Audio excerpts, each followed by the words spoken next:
Hello guys, welcome to our channel. నేను banker Teja. ప్రస్తుతం మనతో పాటు సీనియర్ జర్నలిస్ట్ జగదేవ్ గారు. నమస్తే సార్. సో మొత్తానికి 70వ జాతీయ పురస్కారాన్ని ముగించుకుని ఇప్పుడైతే కొన్ని మూవీస్కి అవార్డులు కూడా ఇవ్వడం జరుగుతుంది, ఎంపిక చేయడం జరిగింది. సో ముఖ్యంగా మన తెలుగులో కార్తికేయ 2కి అవార్డు వచ్చింది. సో దాని గురించి చలనచిత్ర అవార్డులు, నేషనల్ అవార్డ్స్ ఏవైతే ఉన్నాయో అవి ఓకే. లాస్ట్ టైం మన బన్నీ గారు ఉత్తమ నటుడుగా గెలుచుకున్నారు. తెలుగు ఇండస్ట్రీ ఎప్పుడో వజ్రోత్సవ వేడుకలు కూడా జరుపుకుంది చాలా ఒక 10-15 years బ్యాక్. ఇంకా మరి కొద్ది 10 ఏళ్ళలో మేబీ ఇంకేమంటారు దాన్ని, ప్లాటినం ఏదో అంటారు అనుకుంటా, 100 yearsకి. ఈ ప్లాటినం ఉత్సవాలకి సరికిన ఎట్లా ఉంటుందో అనేది తెలియదు కానీ, బట్ ఎప్పుడు కూడా ఈ అవార్డ్స్ విషయంకి వస్తే అవార్డ్స్ ఒక ప్రామాణికం, ఒక ఎంకరేజ్మెంట్గా ఉంటుందనే అభిప్రాయమే తప్ప నాకు వాటి మీద పూర్తిగా అంత నమ్మకం లేదు ఇన్ ద సెన్స్ అంత యాక్సెప్టెన్స్ అనిపించింది నాకు. కొన్ని ఎట్లా అంటే చాలా సినిమాలు మీరు చూడండి, ఏదైతే ఒక రాజమౌళి లాంటి మహాదర్శకులు, లేదా ఒక రామ్ గోపాల్ వర్మ, ఒక మణిరత్నం, ఒక భారతీ రాజా గారు, అది ప్రియదర్శిని, ఇట్లాంటి డైరెక్టర్స్ ఉండబట్టి ఓకే సౌత్ వాళ్ళు కూడా టాలెంట్ ఉంది, సౌత్ డైరెక్టర్లు ఉన్నారు అని ఒక మలయాళం సినిమాలో ఒకటి చాలా నేటివిటీకి చాలా దగ్గరగా ఉంటాయి. ఎంత దగ్గరగా ఉంటాయంటే వాళ్ళు పెద్ద పెద్ద సెట్టింగ్లు, బీభత్సమైన గ్రాఫిక్స్ అట్లాంటివి ఏమి ఉండదు. మన రాజమౌళి గారి సినిమా లాగో, లేదంటే మణిరత్నం గారి సినిమా లాగా, పొన్నియిన్ సెల్వన్ లాగా సెట్టింగ్లు అట్లాంటివి ఉండదు. కానీ ఆ సినిమా యొక్క ఆత్మని, ఆ కథ యొక్క ఆత్మని మలయాళం వాళ్ళు పట్టుకునే విధంగా మన వాళ్ళు ఎవరు ఇంకా పట్టుకోలేరు. యావత్ భారతదేశంలోనే ఇండియన్ స్క్రీన్ ప్లేలోనే మలయాళం వాళ్ళు సినిమా యొక్క ఆత్మని పట్టుకునే విధంగా మిగతా వాళ్ళు పట్టుకోలేరు అనేది మొన్న రీసెంట్గా ఒక ఆర్టికల్ కూడా చదివాను దాని గురించి.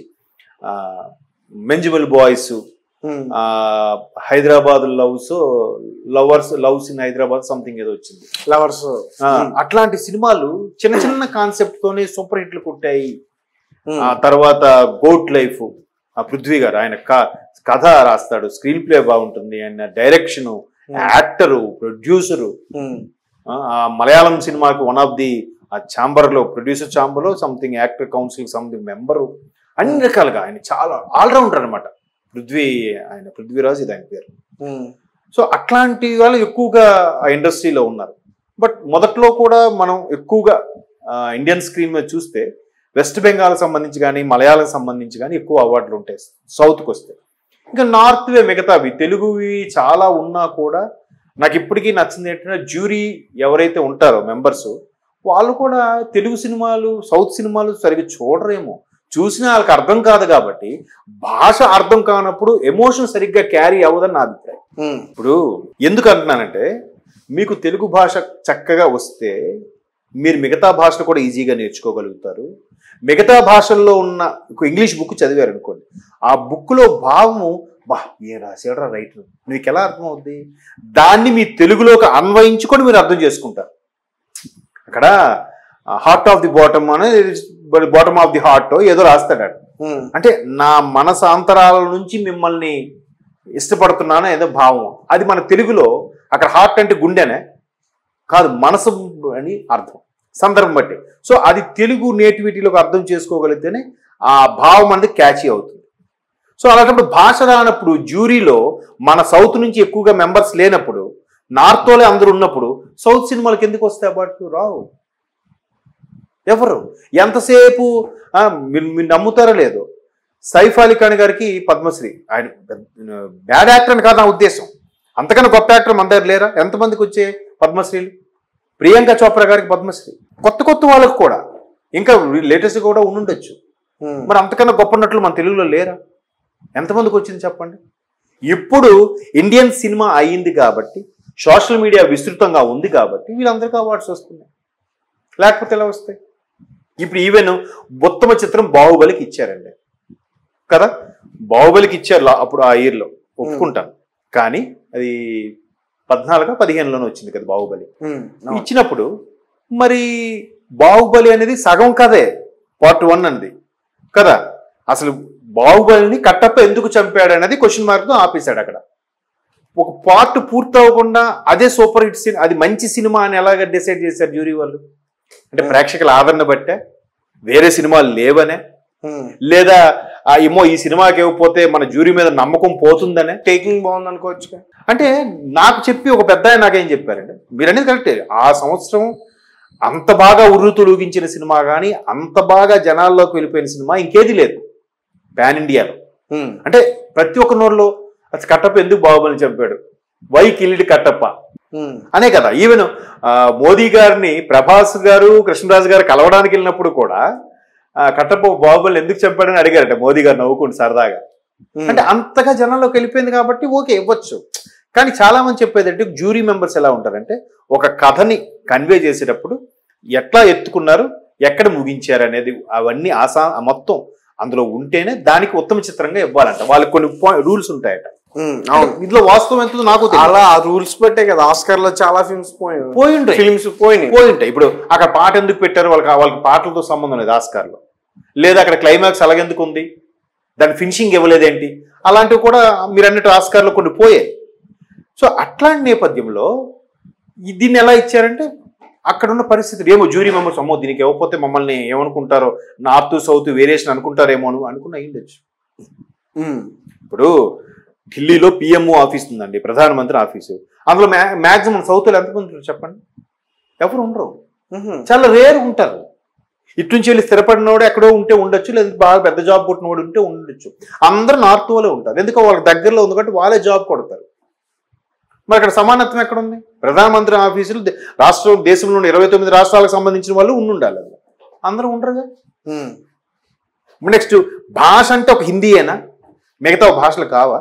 అంటే హిందీలకు అర్థమవుతుంది కాబట్టి బా షారుఖ్ ఖాన్ ఏం చేశారా, బా అమీర్ ఖాన్ ఏం చేశారా, నేను చేయలేదు అనట్లే, వాళ్ళు గొప్ప నటులే.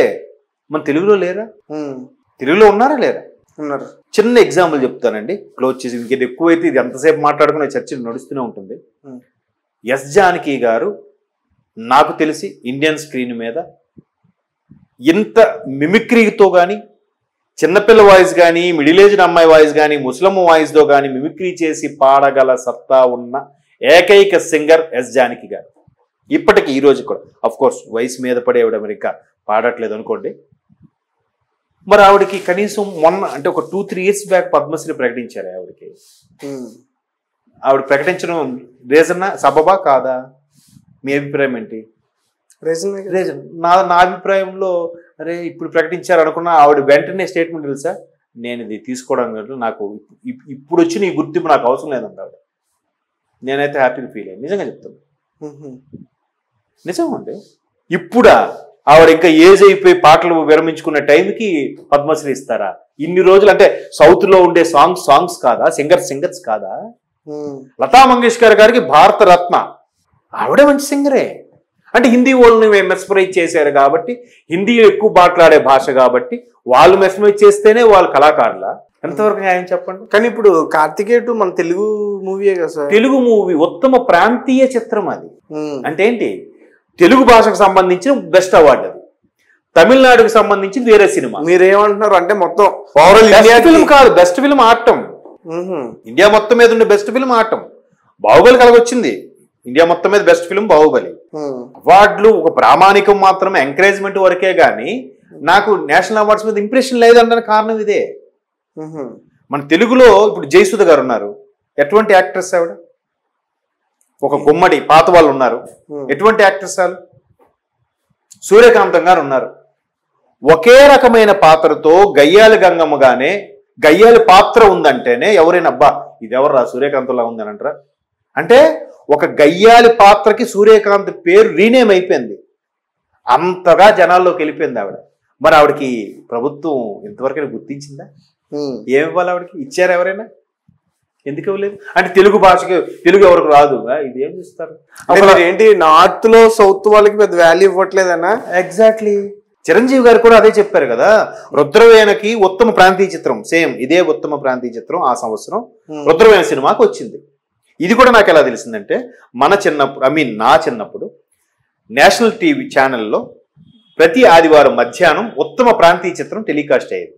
అది కూడా ఎలాగా, ఢిల్లీ నుంచి ప్రసారం ఆ టీవీలో వచ్చేది. ఏ సినిమా అయితే ఉత్తమ ప్రాంతీయ చిత్రంగా ఎన్నుకోబడుతుందో ఆ చిత్రాలు మాత్రమే ఆదివారం మధ్యాహ్నం వేసేవారు. సో మన తెలుగు సినిమా ఈ రోజు వస్తే, ఈ ఆదివారం వస్తే మళ్ళీ 2-3 నెలల తర్వాత మళ్ళీ తెలుగు సినిమా వచ్చేది. అంతవరకు వేరే వేరే భాషలు, ఈ వారం తెలుగు, నెక్స్ట్ వారం తమిళ్, ఆ నెక్స్ట్ వారం కన్నడం, మలయాళం, గుజరాతీ అలా వచ్చేవి. అలాగా రుద్రవేణి వస్తే అప్పుడు ఓహో ఇది ఉత్తమ చిత్రం కూడా కాదు, ఉత్తమ ప్రాంతీయ చిత్రం. ఉత్తమ చిత్రం అంటే భారతదేశంలో ఆ సంవత్సరం రిలీజ్ అయిన సినిమాలన్నింటిలో కల్లా ఉత్తమ చిత్రం అది. ఉత్తమ ప్రాంతీయ చిత్రం అంటే పర్టికులర్ తెలుగు భాషతో రిలీజ్ అయిన సినిమాల్లో బెస్ట్ మూవీ కార్తికేయ 2. అది నేను అంటున్నా. అప్పుడే రుద్రవేణి సినిమాకి అక్కడికి వెళ్తే బాలీవుడ్ హీరోల పోస్టులు అన్నీ ఉన్నాయంట. ఒక ఎన్టీఆర్ గారు కటౌట్ లేదు, నాగేశ్వరరావు గారు కటౌట్ లేదు, ఒక శివాజీ గణేశన్ గారు కటౌట్ లేదు, ఎంజీఆర్ గారు లేదు, రాజ్ కుమార్ ఎవరివి లేవంట. అంటే మిగతా వీళ్ళు యాక్టర్లు కాదా? మహానటుడు ఎన్టీఆర్ గారు చేసిన పాత్రలు ఇండియన్ స్క్రీన్ మీద ఎవడైనా చేస్తున్నాడా చెప్పండి? ఋషులు గాను, రాముడు గాను, కృష్ణుడు గాను, రావణాసుడు గాను, దుర్యోధనుడు గాను, విలన్ గాను, బ్రహ్మనాయుడుగా గాను ఎన్ని చేశాడు ఆయన? మరి ఆయనకి ఏం ఇవ్వాలి? భారతరత్న ఇచ్చి వచ్చా? ఆ పరంగా ఆయన రాజకీయ జీవితము, వ్యక్తిగత జీవితం పక్కన పెడితే మరి ఎందుకు అవ్వట్లేదు? ఇంకా మన వాళ్ళు పోరాడుతూనే ఉన్నారు. కానీ మన వాళ్ళు ఇప్పుడు ఇండియా ప్రైడ్ మూవీస్ తీస్తున్నారు. ఇప్పుడు after Baahubali that credit goes to Rajamouli garu. Indian cinema అయింది ఇప్పుడు, ఇండియన్ సినిమా. అందుకేం చేస్తున్నారు వాళ్ళు కూడా మన సౌత్ లో వచ్చిన సినిమాలకి యాక్ట్ చేయడం స్టార్ట్ చేశారు. మీరు అబ్జర్వ్ చేయండి, నిన్న మొన్నటి వరకు వచ్చిన పూజా హెగ్డే కూడా వాళ్ళకి అక్కడ పట్టించుకోకపోతే తెలుగులో వచ్చి వరుసగా హీరోయిన్లుగా చేస్తారు. ఒక్కసారి ఒక బాలీవుడ్ సినిమా తగిలేసరికి తెలుగు సినిమా ఉంటుంది ఏదో అని మన చిన్న చూపు చూస్తారు. అలాగే ఎంతమంది బాగుంటుందా లేకపోతే ఏంటి? బాలీవుడ్ అయితే అందరికీ తెలుస్తాము, ఇక్కడైతే ఎవరికి తెలియమని. లేదంటే అక్కడైతే బిజినెస్ బాగుంటుందో డబ్బులు బాగా వస్తాయని, మరి ఇక్కడ పైగా మర్యాదలు బాగుంటాయి, డబ్బులు బాగుంటాయి ఇక్కడే. ఇప్పుడు బాలీవుడ్ కి సంబంధించిన యాక్టర్స్ అందరూ కూడా ఇక్కడికి వస్తున్నారు, ఇందులో చేస్తున్నారు కదా. అంటే అది కూడా ప్రధాన పాత్రలు కాదు, ఇప్పుడు సపోర్టింగ్ క్యారెక్టర్ అలాగే బిహేవ్ చేశారండి. పూజా హెగ్డే అలాగే, తాప్సీ కూడా అలాగే బిహేవ్ చేసిందండి ఆవిడ. అందరూ అంతే. మళ్ళీ లేకపోయేసరికి మళ్ళీ వెరీ కంఫర్ట్ అవితో మాట్లాడతారు. వాళ్ళు తెలుగు వస్తుంది మళ్ళీ మాట్లాడరు. మన వాళ్ళు కూడా అట్లా వచ్చిరాని మాటల్లోనే తీసుకుంటారు. మన ప్రొడ్యూసర్లు కూడా చక్కగా తెలుగు అమ్మాయిలు ఎంతమంది లేరు? ఎవరు? అఫ్ కోర్స్ తెలుగు అమ్మాయిలు కూడా అంత బోల్డ్గా చేయలేరేమో, మేబీ కొన్ని, అందరూ కాదు, చేసేవాళ్ళు ఉన్నారు కదా, మరి వాళ్ళకి ఇవ్వండి. తెలుగు వాళ్ళ దగ్గర మరి సంస్కారం ఉంటుంది కదా. అంటే నేను అన్నది టాపిక్ ఇటు వెళ్తుంది కానీ నార్త్ ఒక్కటే హిందీ సినిమాలే వాళ్ళకి తోపండి. మరి భాష అర్థమైతే కదా జ్యూరీ వాళ్ళకి, కింద సబ్ టైటిల్స్ వేసేస్తే అర్థమైపోద్దా? అక్కడ కాంటెక్స్ట్ అర్థమవుతుందేమో సందర్భం, కానీ ఆ భావం ఫీల్ అవ్వడం అర్థమవుతుందా? అవ్వదు. భాష వస్తేనే పూర్తిగా అర్థమవుతుంది. సో జ్యూరీ మెంబర్స్ అన్ని భాషలు చెందిన వాళ్ళు ఉండాలి. అప్పుడు ఎవరు దేనికి ఓటు వేశారనేది తెలుస్తుంది. నార్త్ వాళ్ళకి 10 మంది ఉంటే సౌత్ వాళ్ళకి 2-3 ఉంటారు జ్యూరీ మెంబర్స్. ఎవరు మెజార్టీ ఎప్పుడు? వాళ్ళదే ఉంటది. So national awards okay, good, encouragement, claps కొడదాం. కార్తికేయ లాంటి వాళ్ళకి, చందు ముండేటి లాంటి వాళ్ళని మనకి మంచి సినిమాలు చేయాలి. లేదా రిషబ్ శెట్టి వాళ్ళు తన సొంతంగా. కాంతారా చూడండి ఎన్ని వేరియేషన్, క్లైమాక్స్ ఆ సినిమాకి హైలైట్. కాంతారా పూనకం వచ్చిన తర్వాత మరి ఇవ్వచ్చు కదా, తప్పులేదు. అదేంటే ఎన్నో ఉన్నాయి, గతంలో కూడా చాలా వచ్చాయి, వాటికి లేదు. ఇప్పుడు ఎప్పుడైతే పాన్ ఇండియా మూవీ అయిందో, ఇండియన్ సినిమా అయిందో, ఇప్పుడు గుర్తిస్తున్నారు మెల్లమెల్లగా. అమ్మో గుర్తించకపోతే సౌత్ వాళ్ళే బాగా తీస్తున్నారు కదా నార్త్ వాళ్ళ కన్నా,